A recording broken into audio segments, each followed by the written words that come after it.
Who has an easier life, men or women? Men for sure. Men for sure, okay. Who has the highest suicide rates? Who were conscripted into war? And who were naturally providers? And who set that system up? I can drop ties in this bitch. Drop like flies in this bitch. Simping aside, this is not a valid argument. It's a classic cop-out. Men have it easier. But when someone points out that men overwhelmingly take on the most dangerous, life-threatening jobs, whether it's fighting wars, mining for resources, or working high-risk construction, the instant rebuttal is, well, who set up the system? Ah yes, blame the very people putting their lives on the line to keep society functioning for the system they were born into and are now expected to maintain. How convenient. Let's break this down. First, it's men who die in droves in wars, labor in unsafe conditions, and face the majority of workplace fatalities. And you want to shrug it off with some vague notion of patriarchy, as if every man had a VIP seat at the boardroom table when the rules were made? Spoiler alert. Most men throughout history weren't building the system. They were getting crushed by it. If we're going to talk about privilege, let's at least acknowledge that men are also expected to shoulder society's dirtiest and most brutal work without complaint. And when they do, they're told it's their fault they're in that position in the first place. That's not accountability. That's moving the goalposts so you can keep the moral high ground without addressing the inconvenient truth that men disproportionately face the risks and burdens of societal survival. So the next time someone pulls the, well, who built the system card, maybe ask yourself who's actually out there risking life and limb to keep it running. Because the luxury of sitting around to critique the system from a cushy, air-conditioned room exists thanks to the people, mostly men, doing the dangerous, dirty jobs no one else wants. And that's a fact, not a patriarchal conspiracy. Who's done more for the world, men or women? 100% women. What? What are you talking about? Who invented the first car? Who invented internet? And who invented the first light bulb? Yeah, but who gave birth to them? Oh shit! Oh shit!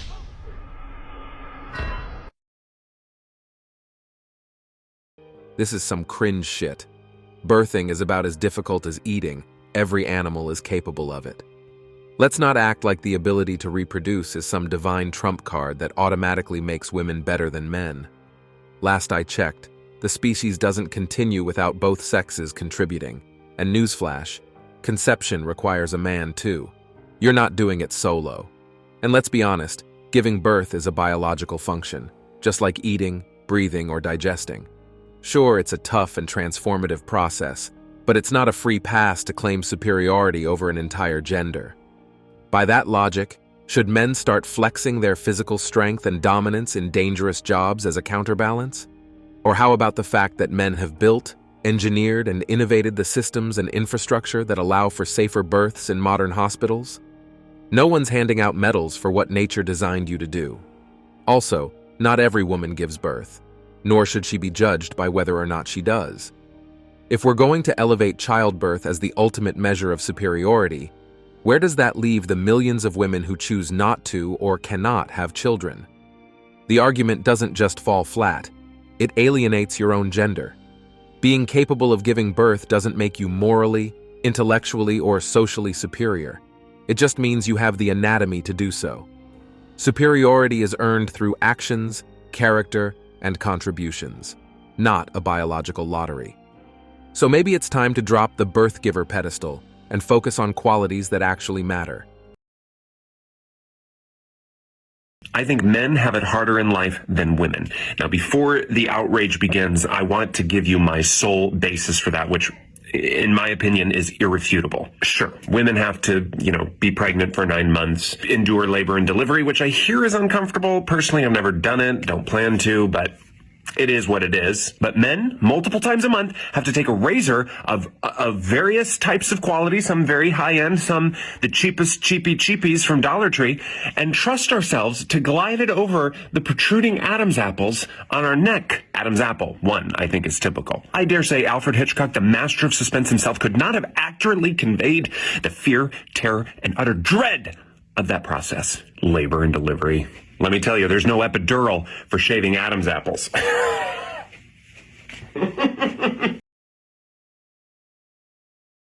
For those who are a little slow, this is a joke. But the point still stands.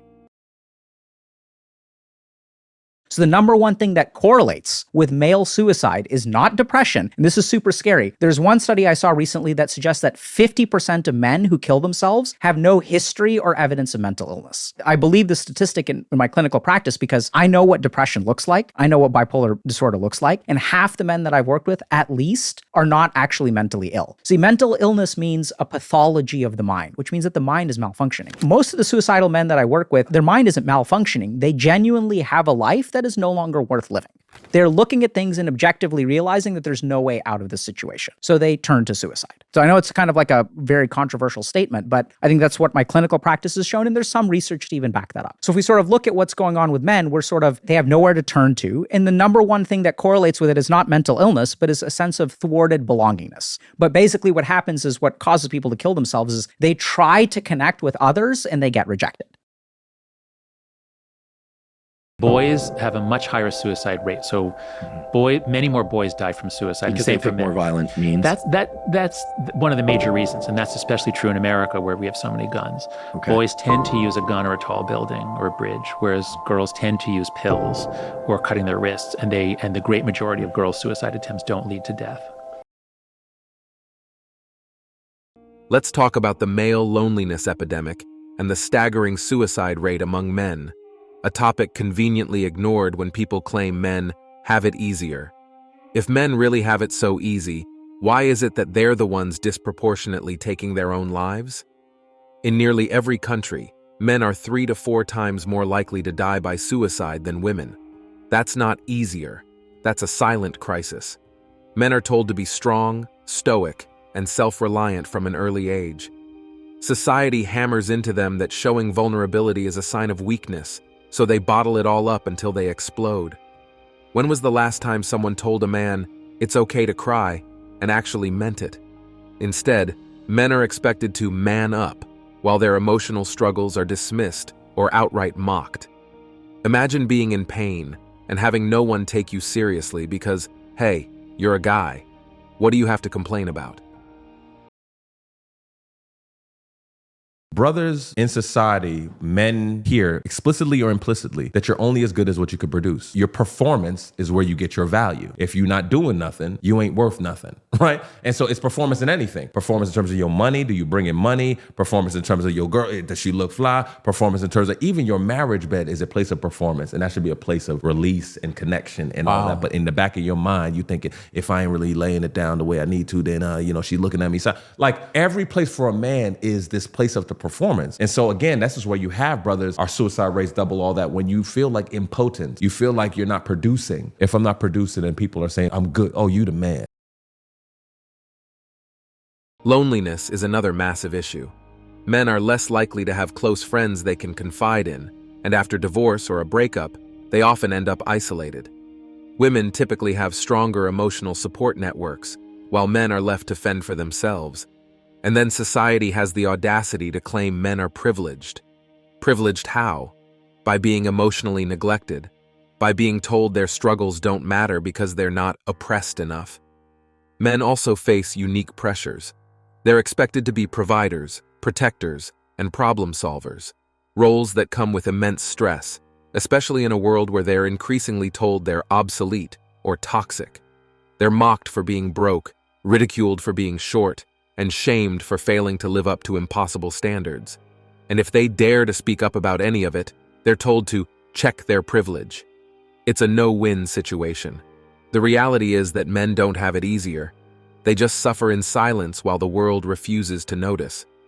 The suicide statistics alone should be enough to dispel the myth of male privilege, but people would rather cling to lazy narratives than face the uncomfortable truth.